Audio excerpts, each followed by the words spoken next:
너희가 자유를 위하여 부르심을 입었으나 그러나 그 자유로 육체의 기회를 삼지 말고 오직 사랑으로 서로 중노릇하라. 온 율법은 내 이웃 사랑하기를 내 자신같이 하라 하신 한 말씀에서 이루어졌나니 만일 서로 물고 먹으면 피차 멸망할까 조심하라. 내가 이르노니 너희는 성령을 따라 행하라. 그리하면 육체의 욕심을 이루지 아니하리라. 육체의 소욕은 성령을 거스르고 성령은 육체를 거스르나니 이 둘이 서로 대적함으로 너희가 원하는 것을 하지 못하게 하려 함이니라. 너희가 만일 성령의 인도하시는 바가 되면 율법 아래에 있지 아니하니라.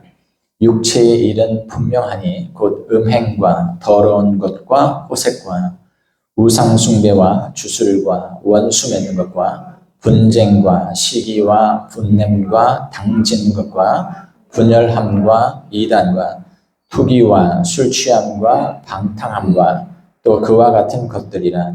전에 너에게 경배한 것 같이 경배하노니 이런 일을 하는 자들은 하나님의 나라를 유업으로 받지 못할 것이요 오직 성령의 열매는 사랑과 희락과 화평과 오래 참음과 자비와 양선과 충성과 온유와 절제니 이 같은 것을 금지할 법이 없느니라. 그리스도 예수의 사람들은 육체와 함께 그 정과 탐심을 십자가에 못 박았느니라. 만일 우리가 성령으로 살면 또한 성령으로 행할지니 헛된 영광을 구하여 서로 노엽게 하거나 서로 투기하지 말지니라. 형제들아, 사람이 만일 무슨 범죄한 일이 드러나거든 신령한 너희는 온유한 심령으로 그러한 자를 바로잡고 너 자신을 살펴보아 너도 시험을 받을까 두려워하라. 너희가 짐을 서로 지라. 그리하여 그리스도의 법을 성취하라. 만일 누가 아무것도 되지 못하고 된 줄로 생각하면 스스로 속임이나 각각 자기의 일을 살피라.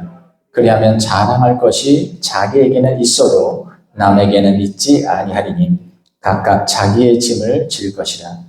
가르침을 받는 자는 말씀을 가르치는 자와 모든 좋은 것을 함께하라. 스스로 속이지 말라. 하나님은 업신여김을 받지 아니하시나니 사람이 무엇으로 심든지 그대로 거두리라.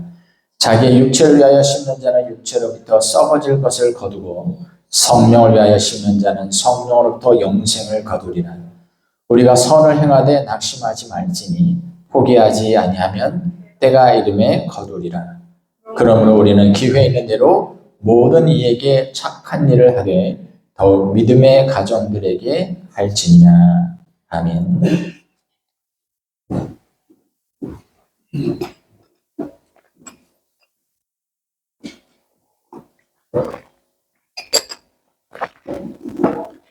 오늘은 성령 안에서 사는 삶이란 제목으로 하나님의 말씀 증거하겠습니다. 오늘 말씀은 조금 어려울 수 있어요. 그러나 여러분 삶 가운데 굉장히 중요한 문제이고 또 핵심적인 이슈이기도 합니다. 잘 따라오셔야 합니다. 기독교에서는 하나님의 영이신 성령에 대한 이야기를 합니다. 성령 충만, 성령 세례, 성령의 인도하심, 성령의 능력, 성령과 관련된 여러 가지 신앙적 주제들이 있습니다. 그 가운데 가장 중요한 것은 신자의 삶은 성령 안에서 사는 삶이어야 한다라고 하는 이 주제가 정말 중요한 주제가 됩니다. 바울은 갈라디아서에서 그리스도인들이 복음 안에서 얻은 자유에 대해서 말하고 있어요. 그래서 갈라디아서를 자유의 서신 이렇게도 이야기합니다. 믿는 이들이 복음 안에서 얻은 자유를 소중하게 여기지 않고 다시금 율법의 굴레 노예 상태로 떨어지기를 원했던 유대인 그리스도인들에게 책망하는 그 말씀을 기록하고 있는 것이 바로 갈라디아서입니다. 우리가 전에는 죄의 종이었지만 지금은 예수의 십자가 구속으로 하나님의 자녀가 되었고 자유인이 되었다. 이전의 종의 상태로 다시 돌아가서는 안 된다라고 하는 것이 갈라디아서의 핵심적인 내용이 되겠습니다. 그런데 오늘 본문에서 바울은 이제 하나님의 자녀된 신자들이 살아가야 할 성령 안에서의 삶에 대해 이야기하려고 합니다. 결론부터 말씀을 드리면 바울은 성령 안에서의 삶을 크게 두 가지로 정의합니다. 첫 번째는 그리스도의 십자가 구속으로 얻게 된 자유를 육체의 기회로 삼을 것이 아니라 사랑으로 서로 종노릇하는 모습으로 사용해야 된다 하는 겁니다. 우리가 이제는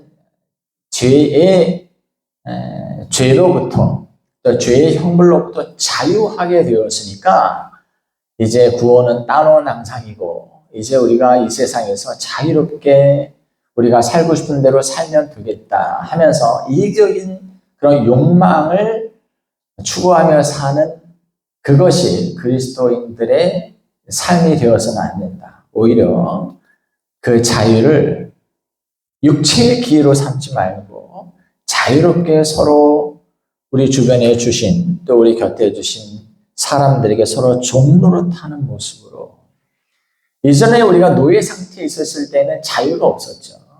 죄의 노예로서 죄된 본성이 이끄는 대로 죄 아래서 살아갔어요. 그런데 예수 그리스도의 십자가 구속의 공로로 말미암아 이제는 죄의 형벌로부터 죄의 영향력으로부터 자유로워진 상태가 되는데 이제 우리가 이 자유를 통해서 구속받은 상태가 아니에요. 얽매여져 있는 상태가 아니에요. 자유로운 상태에서 자유로이 우리에게 붙여주신 사람들에게 하나님의 사랑을 전하며 살아야 된다. 그것이 바로 성령 안에서의 삶이다. 이렇게 얘기하고 있고 두 번째는 우리를 공격하는 죄의 유혹에 대해서 무력하게 자신을 방임할 것이 아니라 성령의 소욕을 통해 강하게 저항하는 삶이 바로 그리스도인의 삶이다. 이렇게 얘기하고 있습니다. 정리하면 그리스도인들이 살아가야 할 성령 안에서의 삶은 첫째로 자기 자신에 대해서는 죄에 대해 투쟁하는 삶으로 나타나야 합니다. 두 번째로 타인에 대해서는 그 영혼들을 사랑하는 삶으로 나타나야 합니다. 다시 한번 정리합니다. 성령 안에서 사는 삶이란 내 자신의 입장에서 보면 우리 안에 있는 본성, 죄된 유혹에 저항하며 투쟁하는 삶으로 나타나야 돼요. 그 일을 위해서 성령이 필요한 겁니다. 그 일을 감당하려고 우리 안에 죄된 본성이 아니라 성령을 주신 것입니다. 두 번째로 타인에 대해서는 미워하고 지시하고 이용하고 그럴 대상으로가 아니라 그리스도께서 온 인류를 구속하시기 위해서 자신의 생명을 주신 사람이니 우리가 그를 진심으로 사랑하는 삶으로 나아가야 한다고 하는 것이죠. 자, 여기까지 정리하고 오늘 우리가 읽었던 이 말씀을 다시 한번 내용 분해를 한번 해볼게요. 자, 갈라디아서 5장 13절부터 18절까지 이렇게 사선을 그어보세요. 13이라는 데 앞에다 이렇게 사선을 그으시고 19 앞에 사선을 그으시면 됩니다. 갈라디아서 5장 13절부터 18절까지는 성령 안에서의 삶이란 무언가 하는 것에 대해서 대략적인 요약을 해주는 말씀입니다. 다시 말해서 성령 안에서의 삶은 이웃사랑과 죄에 대한 투쟁으로 나타나야 된다라는 얘기를 요약해주고 있어요.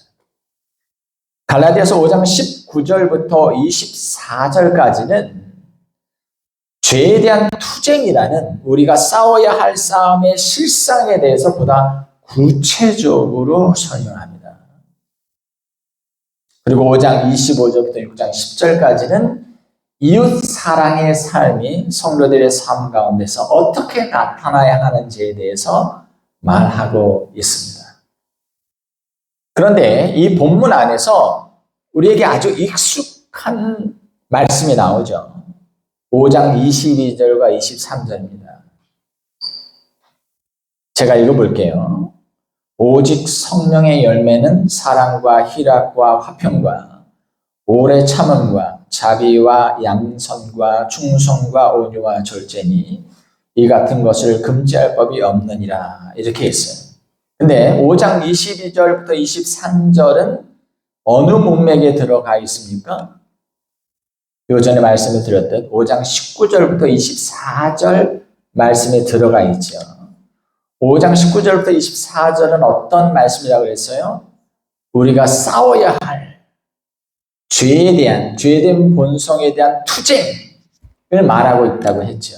그렇다면 여기 성령의 9가지 열매는 도대체 뭘까요? 이 문맥 안에서 보면 우리가 개인적으로 죄된 본성과 죄의 유혹과 싸우면서 맺어가는 열매라고 하는 거예요. 이따 다시 한번 살펴보겠습니다.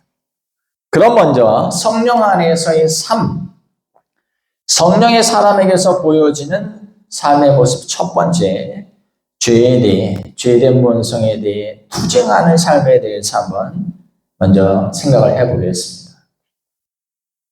우리는 강압적인 정치적 권위 또는 부조리한 이권 집단에 대해서 투쟁이라는 용어를 사용하죠.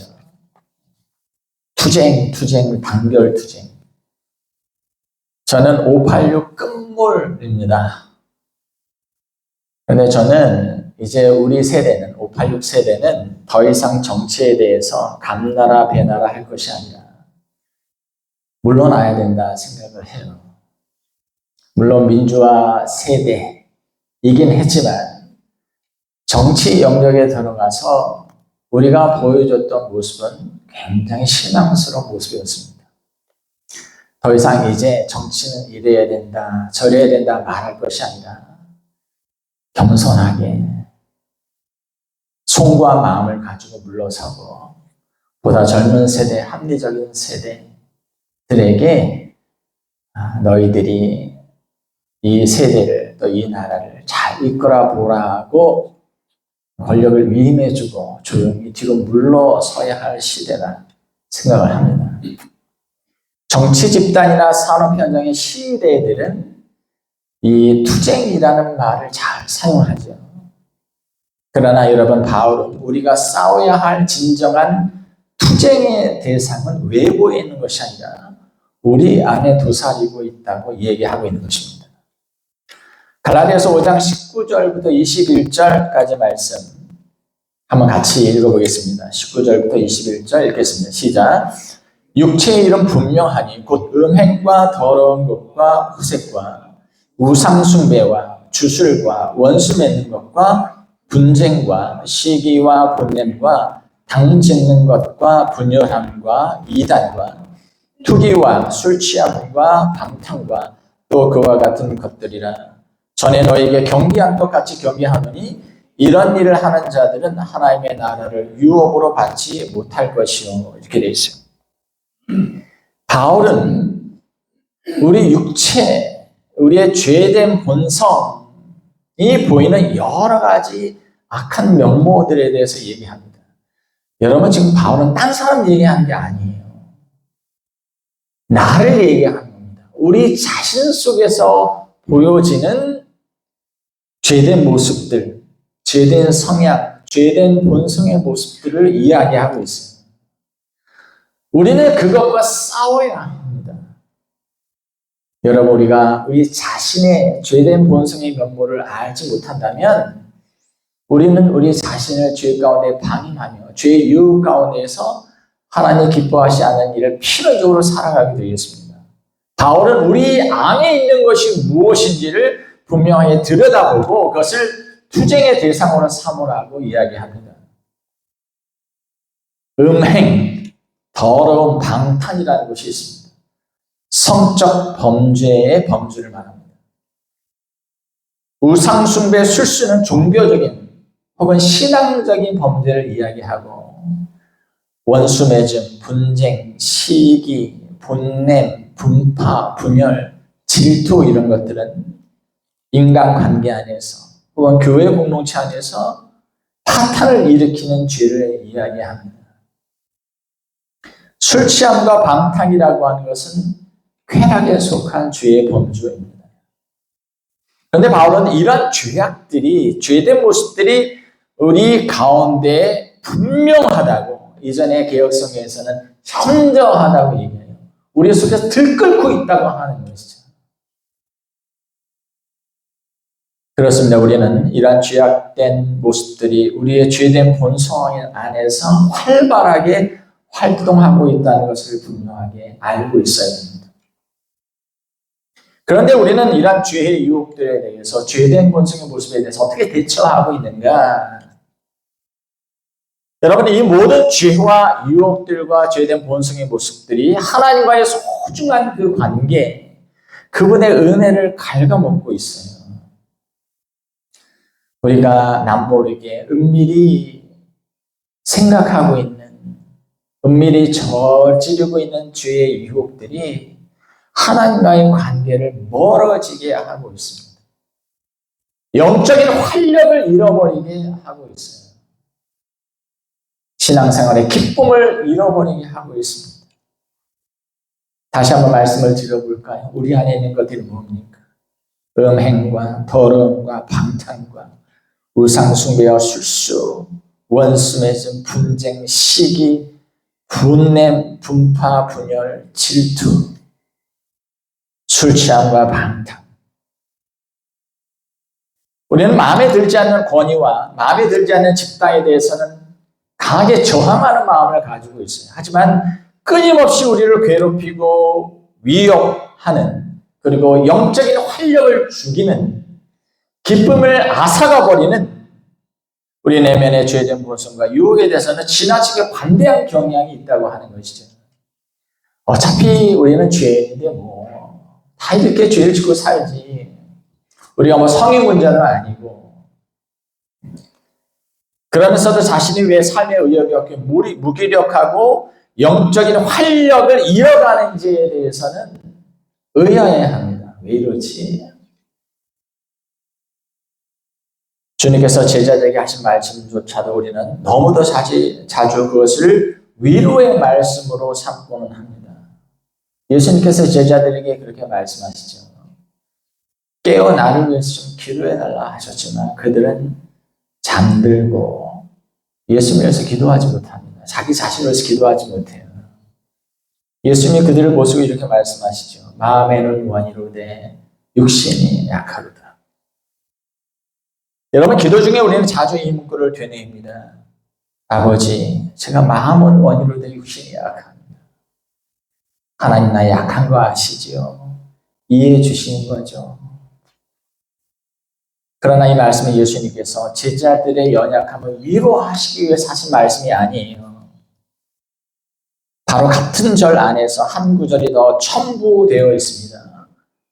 시험에 들지 않게 깨어 있어 기도하라. 마음에는 원이로되 육신이 약하다.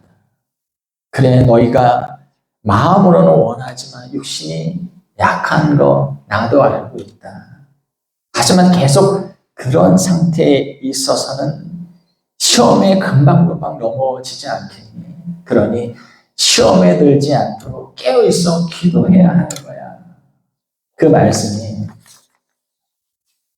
인간이란 연약해서 죄된 본성에 지배받기 쉬운 존재이니 이 사실을 깊이 인식하고 시험에 들지 않도록 반드시 깨어 있어야 한다는 말씀이었던 겁니다. 여러분, 인간은 그냥 두면 이기심을 따라 살게 되어 있어요. 이것을 인정해야 합니다. 우리가 제가 안내 말씀에도 얘기를 했지만 말씀과 기도를 통한 경건의 삶을 꾸준하게 훈련해가지 않는다면 우리는 그냥 내버려 두면 이기심을 따라 욕망을 따라 우상숭배적인 삶을 살아갈 수밖에 없는 존재예요. 여러분, 오늘 우리가 몸담고 살아가는 공동체들, 예를 들어 가족, 직장, 교회 안에서 한번 보십시오. 얼마나 오랜 시간 동안 이 공동체들이 이기적인 죄의 복종 안에서 얼마나 큰 슬픔과 희생을 당해오고 있습니까? 그래서 바울은 말합니다. 신자는 죄와 싸우는 사람이다. 성령 안에서 사는 삶이란 죄와 싸우는 사람이다. 신자의 삶이란 투쟁의 연속이다. 이렇게 얘기합니다. 구원받기 전 인간의 마음속에는 죄된 본성밖에 존재하지 않았어요. 그러나 우리가 구원받아 하나님의 자녀가 된 이후에는 성령이 우리 안에 내주하셔서 이 두 가지가 함께 공존하고 있습니다. 육체의 욕망은 성령의 뜻을 좋아하지 않아요. 죄로 나아가고 싶어요. 내 죄된 본성을 만족시키며 살아가고 싶어요. 그러나 성령 그것을 미워하세요. 너 그렇게 해서는 안 된다. 하나님이 기뻐하시지 않는다. 하나님이 기뻐하시는 삶으로 너는 나아가야 한다. 우리가 죄된 본성에 이끌려 살아가기를 원할 때 성령을 우리를 붙들어 세우시면서 그런 삶을 하나님이 기뻐하시는 삶이 아니기에 하나님이 기뻐하시는 삶으로 나아가기 위해 분투하라고 우리에게 말씀하세요. 그 안에서 영적인 전쟁이라고 하는 것이 생기는 겁니다. 그렇게 우리가 성령의 음성에 민감하지 않으면 육체의 본성이 이끄는 대로 우리가 완전히 사로잡혀서 사단이 기뻐하는 삶을 살아갈 수밖에 없는 겁니다. 그렇다면 여기서 우리가 질문해 볼 바가 있습니다. 성령 안에서 사는 삶이란 죄와 싸우는 삶이다라고 한다면 도대체 그 싸움은 어떻게 싸워야 하는가라는 것이죠. 어떤 방식으로 싸워야 하는 것인가? 우리 내면 안에 존재하는 죄된 본성과 악한 사람의 죄와 유혹 가운데에서 우리 그것을 대항해 싸우기 위해서는 어떤 방식으로 싸움을 싸워야 하는가? 하나님의 말씀은 두 가지 방법을 우리에게 일러주고 있습니다. 첫 번째는 성령을 따라 행하라고 말합니다. 여러분, 이 말씀을 단순히 윤리적 교훈이라고 생각하시면 안 돼요. 여러분들이 지정의를 발동해서 내가 성령의 뜻을 쫓아 살아가겠다라고 하는 마음의 결단을 가지고 이 말씀을 대해야 합니다. 마치 저절로 되는 것처럼 많은 사람들이 성령 받으면 저절로 되는 걸로 알고 있어요. 여러분, 그럼 우리가 다 저절로 됐어야 해요, 지금. 이런 부분이 우리의 고민이 될 필요가 없는 거예요, 저절로 된다면. 그러나 우리는 알고 있지 않습니까? 마땅히 되어야 할 그 모습이 아직 되지 못했다는 것을 알고 있지 않습니까? 무엇이 문제인가라는 것이죠. 우리의 사고를 변화시켜야 해요. 죄와 싸우는 데 있어서 우리가 어떤 방식을 채택해야 하는가? 성경은 성령을 따라 행하라고 말하고 있습니다.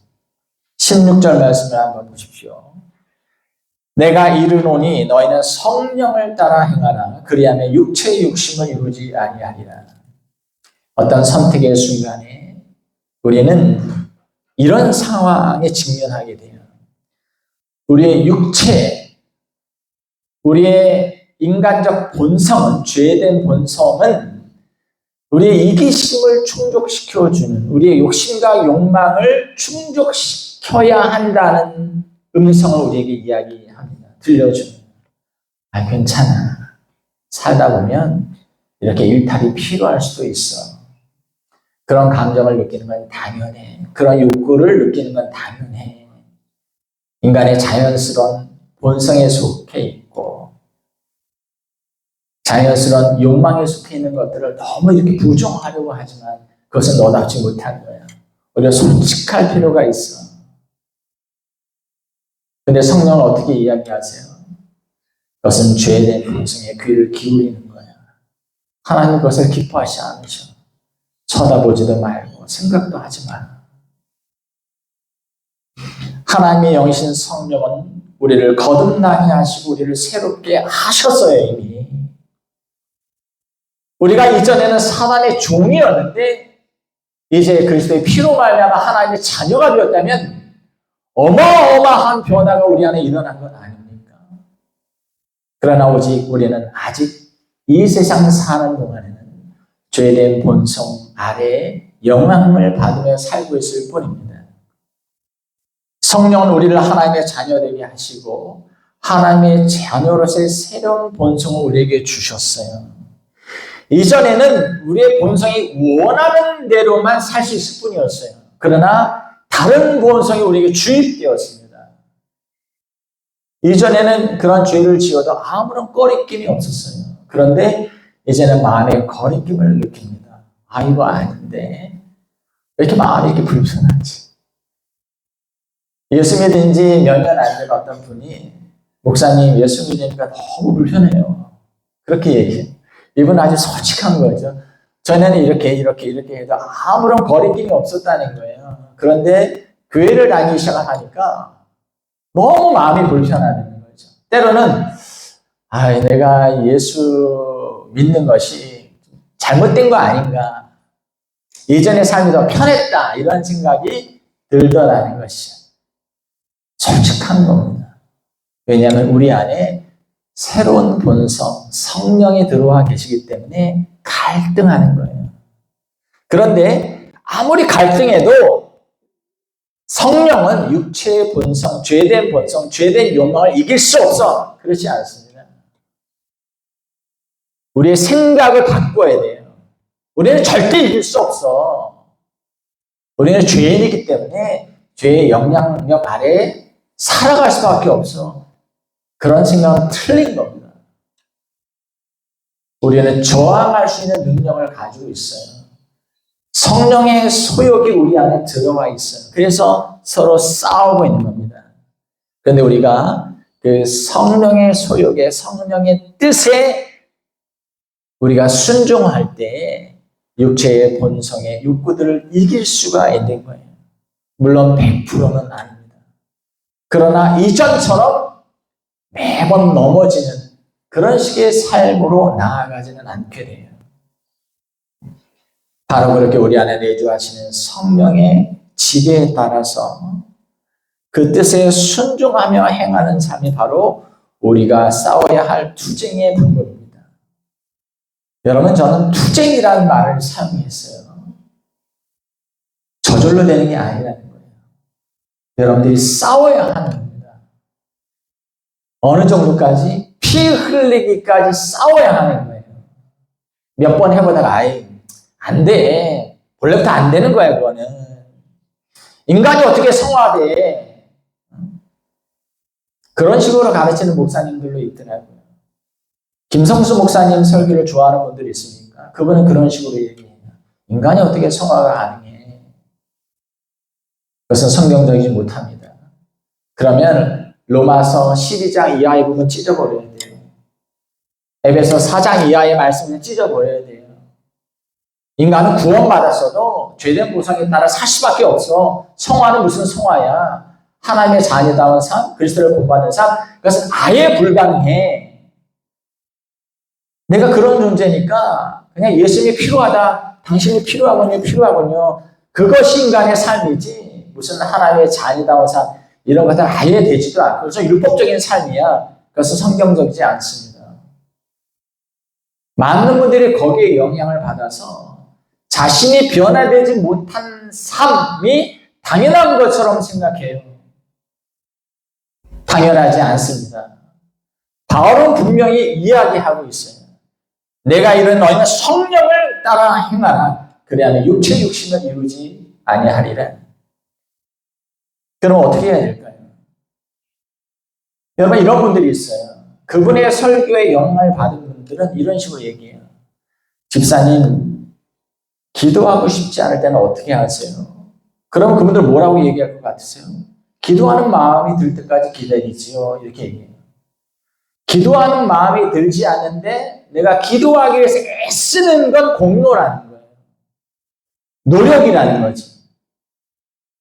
그것은 죄의 덩어리인 나에게는 어울리지 않는 모습이라는 거예요. 그래서 그런 마음이 들 때까지 기다린다는 거지. 여러분, 제가 묻겠습니다. 여러분들 평생을 살아가면서 정말 기도하고 싶다라는 마음이 들 때가 몇 번이나 있을 것 같으세요? 거의 없어요. 아내가 이제 앉아가지고 하나님 말씀을 읽으면서 묵상하고 싶다라는 생각이 들 때가 몇 번이나 있을 것 같으세요? 거의 없어요.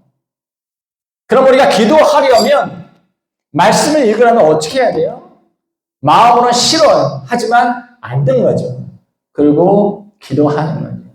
그리고 말씀을 읽는 거죠. 그분들은 그것을 위선이라고 이야기합니다. 그런 마음이 들지 않는데 억지로 앉아서 기도한다? 그 위선이라는 거예요. 죄된 본성으로 가득한 인간에게 걸맞지 않는, 그래서 뭔가 애를 써서 억지로 앉아서 뭘 한다는 것, 그 위선이다. 왜 네 노력으로, 네 의지를 억지로 뭘 하려고 하느냐? 그 공로주의다. 하나님 앞에 칭찬받으려고. 아니요. 그게 아닙니다.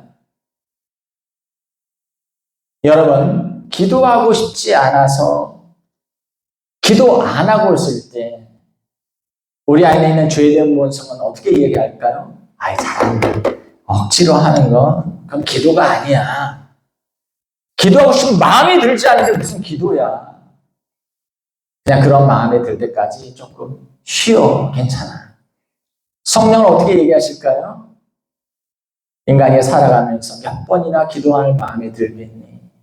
내가 세상 일로 분주하고 또 시간을 내기가 참 어렵지. 그럼에도 우선순위를 거기에 두고 정해진 시간이 5분이든 10분이든 앉아서 기도해야 한다.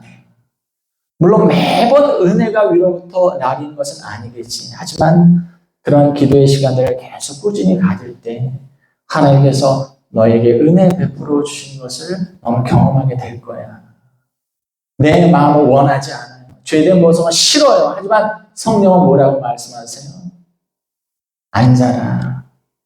그리고 5분이라도 10분이라도 기도하려고 애를 써봐. 내 마음으로는 성경을 읽고 싶지 않아요. 그러나 성령은 어떻게 얘기하십니까? 평생에 기쁜 마음으로 성경을 읽고 싶은 마음이 몇 번이나 있겠니? 억지로라도 앉아 성경을 읽다 보면 그 말씀 속에서 너에게 말씀하시는 하나님의 음성을 듣게 될 거야. 그러니 죄된 본성이 이끄는 대로 그렇게 가지 말고 싫더라도 앉아서 읽어보려. 여러분, 저도 일을 하고 있어요. 그런데 이제 전에는 성도분들이 이런 얘기를 하죠. 목사님, 기도할 시간이 없어요. 너무 바빠가지고. 너무 분주해서 말씀 볼 시간이 없어요. 제가 일을 하니까 정말 분주해요. 정말 피곤해요. 그래서 저는 이제 기도하고 말씀 볼 시간밖에 없어요. 무슨 의미인지 아시겠습니까? 사는 게 분주하다 보니까 전에는 이런저런 책도 읽고 사람들도 만나고 이런저런 취미도 갖고 그럴 여유가 있었어요. 그런데 일을 하다 보니까 정말 여러분들에게 말씀을 전하고 여러분들의 이름을 불러가면서 기도하는 그 기도의 시간과 말씀을 읽는 시간밖에 주어지지 않더라고요. 분주하니까. 저는 여러분들이 그랬으면 좋겠습니다. 너무너무 바쁘고 분주해서 최소한이지만 하나님 앞에 기도하고 말씀 볼 시간밖에 나지가 않아요. 라고 얘기하셨으면 좋겠어요. 여러분, 우리가 그런 상황에서 성령의 음성에, 성령의 지배에 순종하지 않는다면 변화는 없습니다. 한 끼, 두 끼 정도는 우리가 굶을 수 있어요. 하지만 그 이상 굶을 수 있는 사람은 없지요. 계속 굶어도 배고프지 않고 먹고 싶지 않다면 그 사람은 병든 겁니다. 오랜 동안 은혜를 경험하지 못하고 살아도 은혜에 대한 사모함이 없다면 그는 영적으로 병들어 있는 겁니다. 그러한 사람은 더 큰 열정을 가지고 은혜의 방편인 말씀과 기도를 붙들어야 해요. 두 번째로, 우리는 이 싸움을 어떻게 싸워야 하는가? 둘째, 육체, 즉 내 죄된 본성과 함께 그 정과 욕심을 십자가에 못 박아야 된다고 이야기해요. 24절 말씀입니다. 같이 한번 읽어보겠습니다. 시작. 그리스도 예수의 사람들은 육체와 함께 그 정욕과 탐심을 십자가에 못 박았느니라. 예수님께서 십자가에 못 박히셨던 장면을 여러분들이 떠올리시면 됩니다. 그런데 그 십자가 예수님께서 달리신 것이 아니라 여러분들 자신이 매달려 있다고 생각하세요. 그런데 여러분 자신은 죄된 본성의 화신입니다. 죄와 유혹 가운데 항상 넘어지는 여러분들의 모습이 십자가에 매달려 있어요. 당신의 육체가 십자가에 못 박혀 달려 있습니다. 십자가에 못 박힌 당신의 육체는 당신 내면의 정욕과 탐심의 화신입니다. 그런데 그 정욕과 탐심이 성령의 소욕으로 이렇게 합체가 되니까 너무 고통스러워해요. 마음의 정욕이 막 일어나고 욕망과 욕구가 막 일어나오는데 성령으로 그것을 제압하니까 너무너무 힘들어하는 거죠. 그 육체가 고통스러워하며 죽어가고 있습니다. 여러분들 그 모습을 지켜보면서 측은하게 여겨서는 안 돼요. 제가 보니까 결혼하신 분들은 일탈을 꿈꾸거나 아니면 죄의 유혹 가운데 넘어지는 상황이 어떤 상황이 많냐 하면 부부가 관계가 안 좋을 때 그런 경우가 있어요. 배우자가 서로 막 바가지를 긁는 거죠. 괴롭고 힘들게 하는 거죠. 그래서 부부의 관계가 소원해지거나 삶이 너무 힘들거나 피곤하거나 이러면은 죄된 본성이 또 죄의 유혹이 이렇게 슬그머니 올라갑니다. 그래서 일탈을 생각하게 돼요. 에이씨 이런 거죠. 사단은 그 기회를 놓치지 않아요. 근데 그런 자신, 내가 정말 이민의 땅에 와서 이런 식으로 이렇게 살아가고 있구나. 너무 불쌍하게 여기고 자신을 신앙 찾으면서 내가 너무 오랫동안 내 육체의 본성을 죽이면서 억누르면서 살아왔던 거 아닌가 하는 생각을 하면서 조금 풀어놔주고 싶은 생각을 갖게 돼요. 그러면 안 된다. 숨이 끊어지는 그 순간까지 끝까지 지켜봐야 해요. 네가 아직도 살아있어. 꿈틀거리고 있구나. 한순간 정에 이끌려 박힌 못을 빼내어 주려는 유혹을 우리는 거절해요. 우리 주님은 전에 제자들이 이 진리를 말씀하신 바가 있어요. 누가복음 9장 23절. 또 우리에게 이르시되 아무든지 나를 따라오려거든 자기를 부인하고 날마다 제 십자가를 지고 나를 따를 것입니다. 여러분 신자의 삶은 룰루랄라 걸어가는 삶이 아니에요. 투쟁하는 삶이라 했습니다. 죄된 본성은 마치 꺼지지 않는 불과 같아요. 계속적으로 새롭게 일어나요. 그럴 때마다 우리는 어떻게 해야 되는가?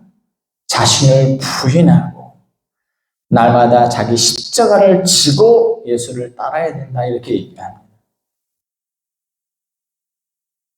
바울은 이러한 투쟁, 이러한 싸움에서 승리하게 됐을 때 우리 삶 가운데 맺히게 될 열매에 대해서 이야기하는데 그것이 바로 성령의 9가지 열매가 된 겁니다. 죄에 대한 투쟁 가운데 성령의 역사로 말미암아 우리의 인격 가운데 맺혀지게 되는 신앙 인격의 열매들이 성령의 열매인 거예요. 저절로 맺히는 게 아닙니다. 갈라디아서 5장 22절 23절 오직 성령의 열매는 사랑과 희락과 화평과 오래 참음과 자비와 양선과 충성과 온유와 절제니. 우리는 성령의 열매를 보면서 우리가 이러한 것들을 구하면 이 열매들이 하늘로부터 내려와 어느 순간에 우리의 마음과 성품 속에 저절로 맺히게 될 거라고 기대해요. 하지만 성령의 열매는 단순히 기대함으로 저절로 맺혀지는 것이 아닙니다. 그것은 죄와의 싸움에서 투쟁하는 과정 가운데 맺히게 되는 겁니다. 육체의 욕심을 십자가에 못 박고 성령의 지배에 따라 순종하며 행하는 자의 삶 속에 맺혀지게 되는 열매입니다. 당연히 열매는 그래서 고통을 수반하게 되는 거예요. 예를 들어 온유함이라고 하는 열매에 대해서 생각을 해보시죠. 자, 성경에서 온유한 인물로 일컬어지는 사람이 있죠. 누구예요? 노아, 또 모세입니다. 모세. 모세의 온유함이 온 이스라엘 백성들보다 더 나았다 이렇게 되어 있죠. 여러분들 가운데에도 나는 뭐 성격이 그냥 불 같아가지고 무락무락 해가지고 내가 좀 온유해졌으면 좋겠다 이런 마음을 갖는 분이 있을지 모르겠어요. 여러분 그러면 온유함이라는 이 열매가 맺혀지기 위해서 어떻게 될까 우리가? 하나님 나의 마음을 온유하게 만들어 주세요 라고 기도하면 어느 순간 하늘로부터 온유한 마음이 내려와서 시기와 분노로 가득 찬 내 마음과 이렇게 바꿔치게 되는 걸까요? 그렇지 않습니다. 예수님을 한번 보세요. 예수님은 나는 온유하고 겸손하니 그렇게 하셨죠. 나는 온유하고 겸손하니. 하나님은 우리의 마음과 성품을 온유하게 만들어 가시는 방법은 이와 다른 방법입니다. 하나님 대신에 여러분들이 그 온유함을 원할 때 하나님은 여러분들을 오히려 창피와 굴욕의 상황으로 몰아가신다는 사실입니다. 이상하죠? 온유함이 필요할 때는 어떤 때예요? 온유한 성품이 빛을 발하는 시기는 어느 때예요? 화가 막 나지만 화를 잠잠히 가라앉히고 분을 가라앉히고 정말 예의를 갖추어 대하는 거예요. 그렇기 때문에 온유함은 창피와 굴욕의 상황 속에서만 만들어지는 겁니다. 하나님께서 여러분들이 나에게 좀 온유한 마음을 주세요. 그러면 그래. 하나님 여러분들에게 어떻게 그 마음을 주시냐면 여러분들의 인생을 창피와 굴욕의 상황으로 이렇게 들이밀어 넣으세요. 그러면서 그런 창피와 굴욕을 당하게 하십니다. 그럼 여러분들 어떻게 해야 됩니까? 그 상황 속에서 견뎌야 하는 겁니다. 그런데 그렇게 견디면서 작은 승리가 이렇게 쌓여져 갈 때 웬만한 창피와 웬만한 굴욕의 상황에서는 차분하고 온유한 평정심을 유지하게 되는 것이죠. 이것이 하나님께서 일하시는 방식이에요. 여러분 권투 선수가 훈련하는 과정에 중요하게 훈련하는 그 부분이 있어요. 뭐냐면 복근을 단단하게 해야 됩니다. 왜냐하면 잘못 옆구리나 배를 맞으면 그냥 다운이 되고 배가 너무 아파가지고 다시 일어날 수 없는 그런 상황이 되기도 하거든요. 그러면 권투 선수가 동양 타이틀 아니면 세계 타이틀을 따기 위해서 훈련하는 과정에 내가 튼튼한 복근을 가지고 싶다. 그러면 어떻게 해야 될까요? 하나님 내게 튼튼한 복근을 주세요. 그러면 식스팩 복근이 위에서 확 내려와서 여기에 딱 이렇게 장착이 됩니까? 그렇지 않아요. 윗몸 일으키를 하루에 수천 개씩을 하고 돌덩이 같은 그런 무게가 나가는 그런 공처럼 생긴 것을 코치들이 배에다 계속 찍어 누릅니다. 처음에 못 견디죠. 하지만 계속 그런 훈련을 하면서 웬만한 주먹에는 아프지 않은 복권을 가지게 되는 거예요. 여러분, 한 가지 질문을 드려볼까요? 하나님, 나는 기도를 많이 하는 성도가 되고 싶어요. 기도의 사람이 되고 싶어요. 그러면 하나님께서 여러분들에게 어떤 걸 주실까요? 기도할 상황을 주시겠죠. 근데 우리가 평온한 상황에서 기도합니까? 그렇지 않지요. 눈물 나고 힘들고 괴로운 상황들 속에서만 우리가 무릎을 꿇어요. 그래서 그러한 기도는 아무렇게나 하는 게 아니에요.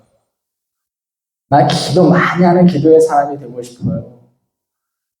내 무릎이 낙타 무릎이 되도록 그렇게 기도하는 많이 하는 사람이 되고 싶어요. 그럼 하나님 어떻게 하실까요? 그래, 기특하네. 기도할 수밖에 없는 상황을 우리에게 가져다 주실 겁니다. 여러분, 이것이 바로 하나님께서 일하시는 방법입니다. 그런 상황에서 우리가 생각과 우리의 시선이 머물러야 할 곳은 어디냐? 그때 우리의 시선이 머물러야 할 곳이 바로 예수 그리스도인 겁니다. 굴욕과 창피의 상황에서 우리가 그 속에서 온유한 마음을 갖기를 원할 때, 또 그런 상황에서 우리를 훈련시키시는 하나님을 우리가 대할 때, 우리는 누구를 생각해야 되냐면, 내가 왜 저 인간 때문에 이런 굴욕을 당해야 돼, 창피를 당해야 돼. 아, 내가 못 견디겠다, 정말. 한번 쏘아 붙여야 되겠다. 뒤집어 엎어야 되겠다. 눌러줘야 되겠다.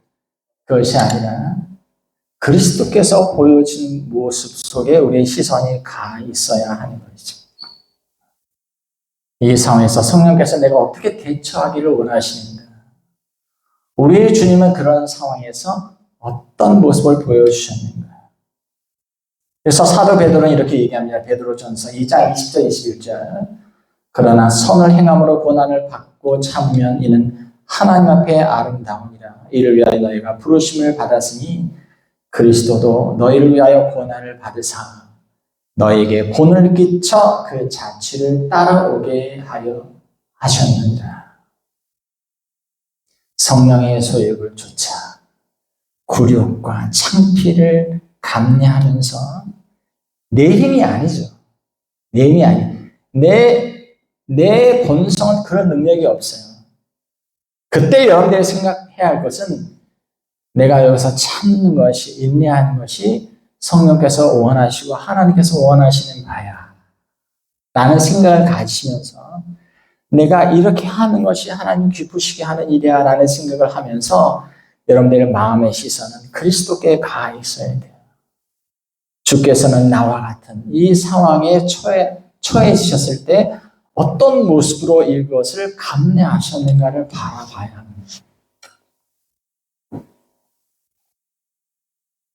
그렇게 성령의 사람은 죄의 유혹 앞에 무력하게 자신을 내맡기지 않습니다.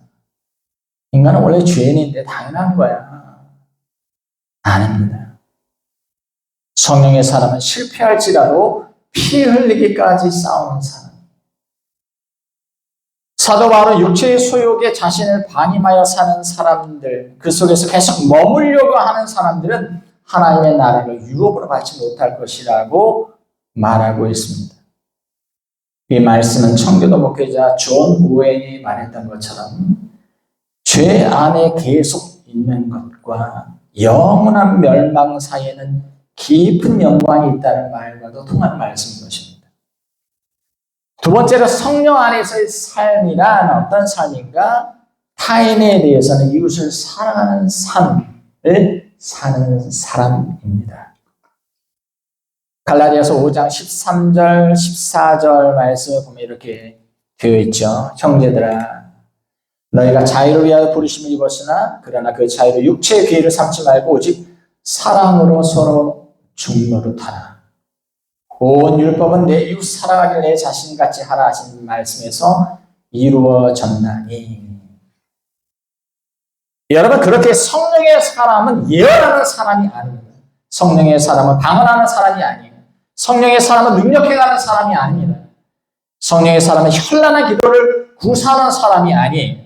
이 모든 것들은 거짓 선지자, 거짓 신앙인들도 할 수 있어요. 그러나 그들을 가리켜 우리가 성령 안에서 사는 삶, 성령 충만한 사람 그렇게 말하지 않습니다. 성령의 사람은 사랑하는 사람. 성령의 사람만이 진실한 사랑이 가능합니다. 성경에는 너는 마음을 다하고 성품을 다하고 힘을 다하여 내 하나님 여호와를 사랑하라 하신 말씀만 있는 것이 아니요 내 이웃을 내 몸과 같이 사랑하라. 너희 원수를 사랑하며 너희를 박해하는 자를 위하여 기도하라는 말씀도 그래서 있는 겁니다.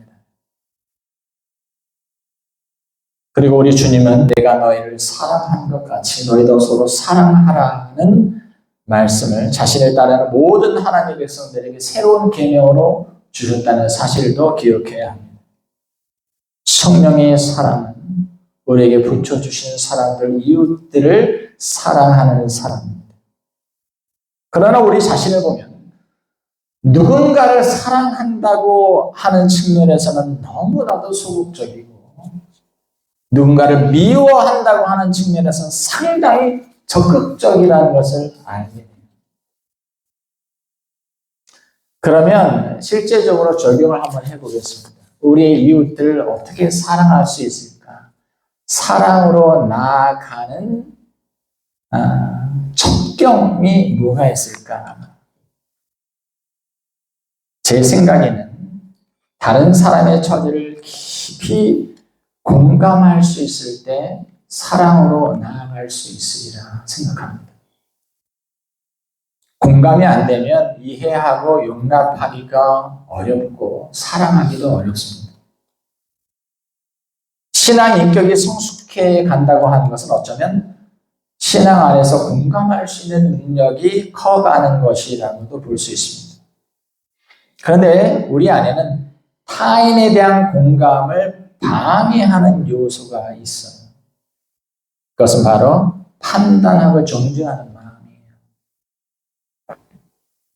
판단하고 정죄하는 마음이 앞서는 한 타인을 깊이 공감하게 되기란 어렵습니다. 예수님의 산상수훈의 말씀을 통해서 진리를 소유했다고 하는 하나님의 공동체가 빠질 수 있는 오류에 대해서 말씀하신 적이 있습니다. 우리는 진리를 소유한 공동체예요. 그렇기 때문에 옳고 그름을 잘 분별하죠. 이렇게 하면 안 돼. 이렇게 해야 해. 근데 예수님께서 이렇게 얘기하셨어요. 비판을 받지 아니하려거든 비판하지 말라. 너희가 비판하는 그 비판으로 너희가 비판을 받을 것이요 너희가 헤아리는 그 헤아림으로 네가 헤아림을 받을 것이니라. 병행구절에 누가복음에서도 이렇게 나옵니다. 비판하지 말라. 그러면 너희가 비판을 받지 않을 것이요 정죄하지 말라. 그러면 너희가 정죄를 받지 않을 것이요 용서하라. 그러면 너희가 용서를 받을 것이요. 이런 생각을 한번 해보시죠. 저도 비판적인 시각이 굉장히 강한 사람입니다. 우리 아버지가 저를 보고 너는 반골이야.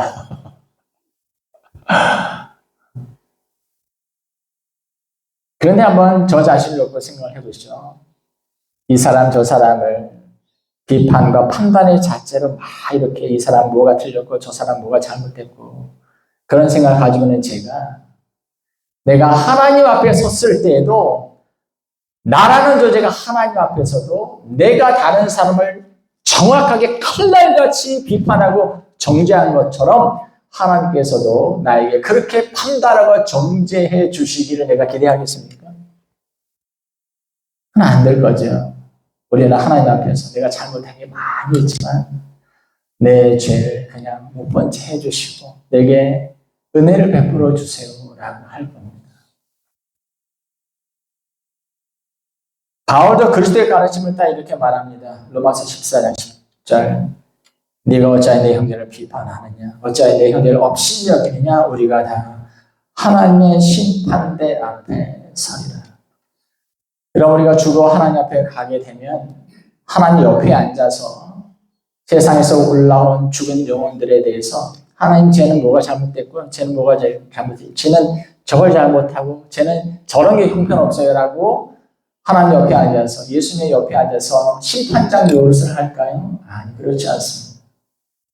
나도 저 밑에 내려앉아 하나님의 불꽃 같은 눈초리 안에서 세상에서 어떤 삶을 살았는지에 대해서 판단을 받아야 할 영혼이라고 하는 거죠. 그런데 우리는 세상에 살면서 마치 내가 한 인생을 판단하고 정죄할 수 있는 권리를 가졌냐? 이 사람은 이렇고 저 사람은 저렇다라고 하고 있을 수 있다고 하는 겁니다. 안희숙 여사의 책 중에 그럴 수도 있지라고 하는 책이 있어요. 그럴 수도 있지. 그럴 수도 있지. 모든 죄를 다 덮자 그런 얘기가 아니라 내가 그 사람의 입장이 아닌데 다른 사람에 대해서 이렇고 저렇고 말한다고 하는 것이 내게는 주제 넘을 수 있다. 최대한 이해하려고 애를 쓰는 마음 것이 바로 그럴 수도 있지. 얼마나 힘들었겠어. 자, 사람은 다 지옥이야. 그렇게 정죄할 수 있어요. 도대체 얼마나 힘들었길래 그런 무서운 생각까지 했을까. 그 영혼이 너무 안 됐다 하는 마음으로도 우리는 바라볼 수 있어야 한다고 하는 것이죠. 판단과 정죄하는 마음을 중단하고 상대방의 처지를 깊이 공감하기를 원할 때 하나님은 바로 그런 마음 위에 은혜를 부어준다는 사실입니다. 오늘 말씀을 정리합니다. 저와 여러분은 성령 안에서 살아가고 있습니까? 성령의 사람입니까? 저와 여러분의 죄된 본성, 정과 욕심은 십자가에 못 박고 성령의 뜻을 조차 행하기 위해 애쓰십시오. 성령의 지배에 굴복하기 위해 애를 쓰십시오. 죄의 유혹 앞에 여러분 자신을 무력하게 내어주기를 굴복, 더 이상 중단하십시오.